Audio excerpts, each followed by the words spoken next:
Hey guys, welcome back to Clash with Bando. Hope you are all doing well. I'm here today to recap our first war in CWL Rising for Season 2, and it was a fucking stellar versus Red Onslaught International Clan. It's one of those things that you go through these big leagues where you actually get to meet new clans, new player pools. These are an international clan. You can see the scoreline there, 84 to 82, 94.5% to just under 92%. So only a 2-star difference. We did have Dynamo sleep in, missed his second attack, and copped the ribbon from the clan. Naughty didn't. We even managed to get organise a couple of hours later in the war. Season 2 we're allowed to have a little bit of variation with the raid times. They're making it so it's truly available for these international clans and people that don't work on the EST of American time. So it's fucking awesome. It's great to see. Onslaught added a couple of hours onto the war for us. Daylight savings changed, so that was a bit of a mixture. All in all, really fun war. We won by the 2 stars, did miss a Town Hall 11 attack, so it could have been possibly up to 3. And where did we do it? Town Hall 9s kicked off really, really well from the start. And you did see that Town Hall 9s cleared Town Hall 9s for us and had 8 hit-ups, whereas with Red Onslaught, they needed 3 hit downs, but then did throw a heap of their Town Hall 9s up. I actually didn't work out the stats for it. But, overall, Town Hall 10s versus 11s, we saw they needed an 11 to hit our number 2, and they did quite well. Number 3, our number 3 was first hit.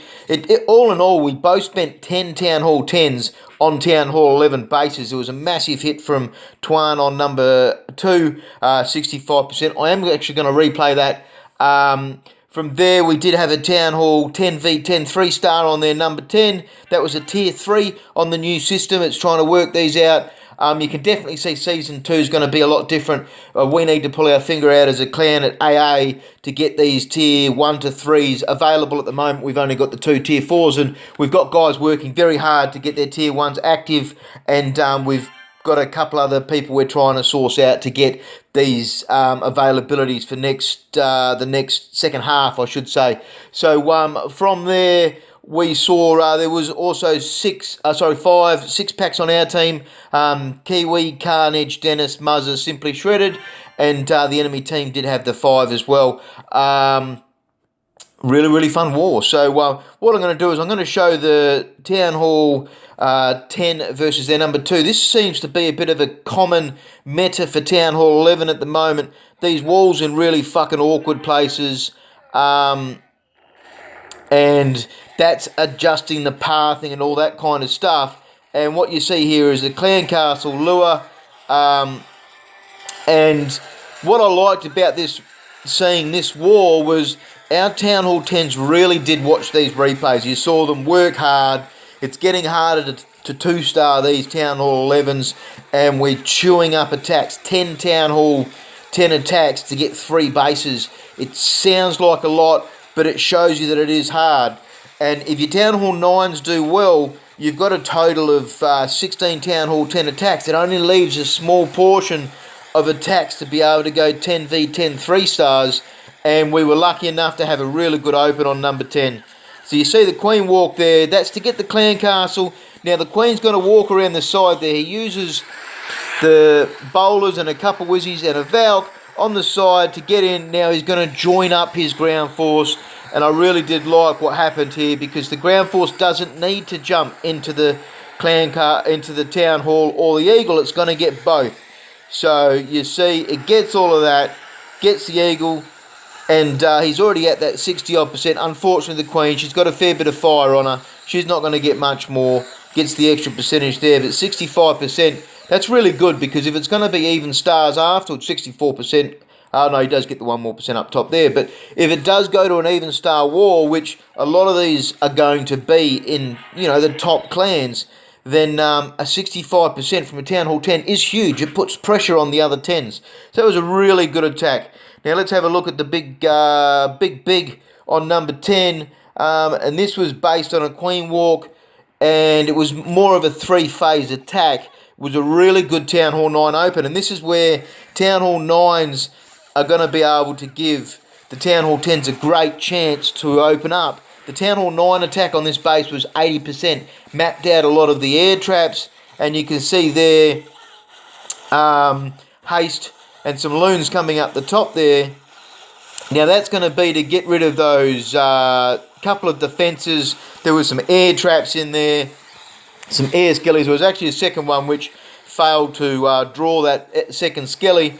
Now there was two options with this base. We could have gone into this cell here and then got the enemy king, the enemy queen, the enemy clan castle, and gone successfully in there without pushing down towards this inferno. The problem with that was that there was a Tesla cell down the bottom, so we needed to make sure we got the best value out of that, and that's where it comes down the bottom. So you see tripping an air heat seeker there. Now a little bit of DPS out on the sides. You can see just starting to make sure you're working through getting the clearance out. Wall breaker into that hut. Now this was probably a non-needed rage in hindsight. After seeing it, probably wasn't needed. Obviously got to throw that wizard down to help kill that hound and save a bit of time. Now that second loon went down there to try and trigger another heat seeker. Missed it though. So obviously lost the healer. 5 healers, so didn't really need it. Now old Jimmy Bob gets thrown down.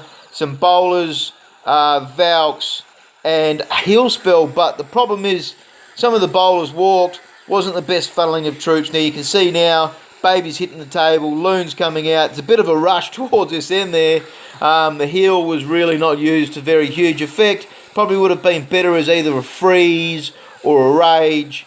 So yeah, I mean, obviously if that attack had missed, someone else could have then gone, oh okay, no dramas, where do we fix it? But overall, 10 versus 10 3-star, awesome to get that to happen and help push our wins along.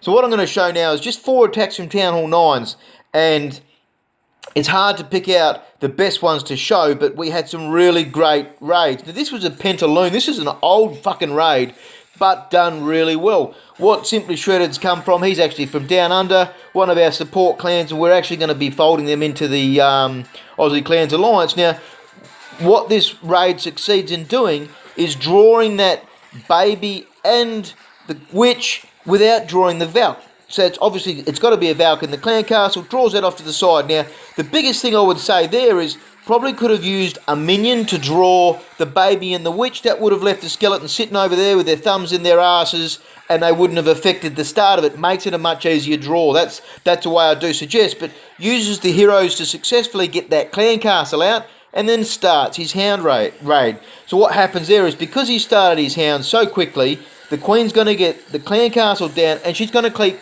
clearing the trash. So the way that's working there, a lot of air defense firing at the start. You're getting those 3 overlapping, but because there's a lot of spells, it's all going to die very quickly, and it's going to force 3 hounds to face the end. They're all by the queen. They're going to pop. So they call that a queen pop raid.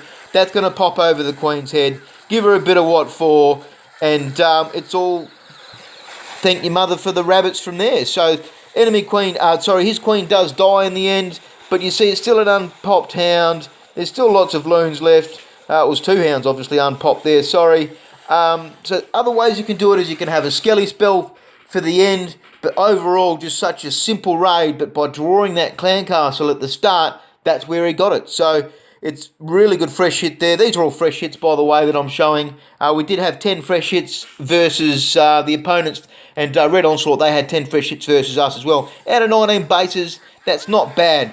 There is a lot better, but both teams did well with that. So what probably failed to happen here was the second poison didn't get used from Sedso, and that means the enemy king is really giving his queen a bit of a what for and knocking her around. So that's forced him to use the ability and go from there. Now, it was a second phase golems and hogs. So where are we? I think he uses 2 golems. I'm not 100% sure what's in the clan castle, but now you see no poison on the enemy queen there as well, so she's at full strength racking out against that golem.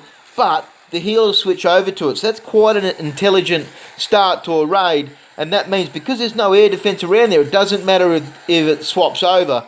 So the golem gets fully healed up. Now those healers switch over to the king, to the bowlers. There you go, it's the clan castle, and he gets a lot of repetitive, recuperative DPS, I call that. So witches, healers, they're remaking their DPS. Things aren't dying, or they're remaking the skeletons. And you see there the hogs, lots of springs, a giant bomb down by that Tesla farm, but he does well. Jimmy Bob's there, gets his rage.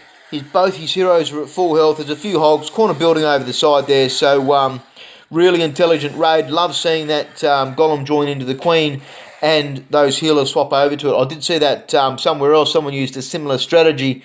I think it was Kimmy on one of the lower bases where he joined the queen walk into the main raid. So let's have a look here now at SDJ on their number 22. And he's gone in with a stoned, I think that's bowlers in his class, so it's in his clan castle, Gobo with just Loon's tail phase. So the intelligent thing with this, you can see where the base is. All the air defences are all closed in together in a cluster. So that means there's going to be possibly traps anywhere in the base. He's not sure, but he's going to get all 4 of those air defences. Quite a simple herd in the end. Did lose a golem to the side, but quite simple to get it all in there. Hound in the clan castle. So that's going to slow down his queen, but you can see where he's really succeeded here by just putting out his loons a couple at a time. Doesn't matter if the traps are stacked up. Couple at a time, doesn't matter if they get smashed by a Tesla farm or anything like that, is that they're going to get what he needs to get them. He's still got his queen ability. He's still got plenty of loons in the bag. You can see everything's down. He has absolutely smashed that base. 3 stars, fresh hit. Thank you, mother, for the rabbits. Fantastic SDJ, great raid, great analysis. We don't need to be taking hounds all the time. That's freeing up troop space to be able to make those big kill squads and smash up bases. So let's have a look at number 26. Now this was Dennis. If I was to have a clash baby, it would probably be a Tasmanian clash baby with old Dennis over there. We both love our air and do talk constantly about these raids. Now Dragons had a buff recently, more DPS. You see there the Dragon Holo raid uses the Earthquake to cross between those 2 defences, meaning he only needs the 1 spell, saving 1 spell space. Now this is the only fault, well probably 2 faults I'd say with the raid. His queen unfortunately passed to the left, drawing out a non-needed hound from the clan castle, which has probably slowed him down. But uses the poison well on the enemy queen. She only at half strength. And this is the other fault I did notice, was where he's done his lava loon section from. He's got the 2 hounds, of course. I probably would have looked at doing it from somewhere up around here and then pushing the loons to track past your tanks.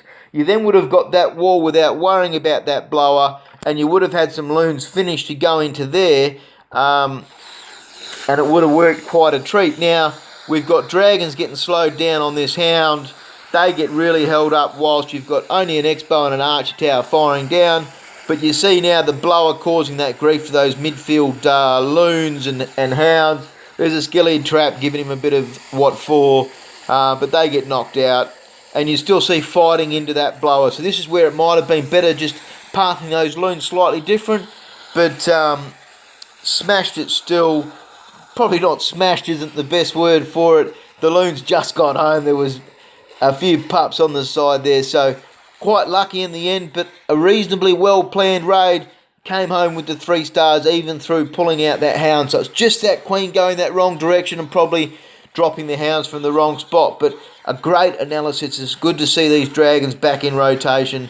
It's always been a very strong raid for Town Hall 9 versus 9 against the base dependent. So overall, absolutely fantastic war. Our 9s hitting, hungry to get those wins, to knock out the 9s, get the opens out for our 10s, get the opens out for even for our 11s. Town Hall 10s worked well in the end to get those 3 bases down with a good overall percentage across them, especially with that big one. And then a lucky but well planned 10 versus 10 3-star, and that's it. So yeah, really great war. Thanks, Red Onslaught. Have fun, good luck in your second week, and as always, hope you guys had a bit of a laugh. Clash on.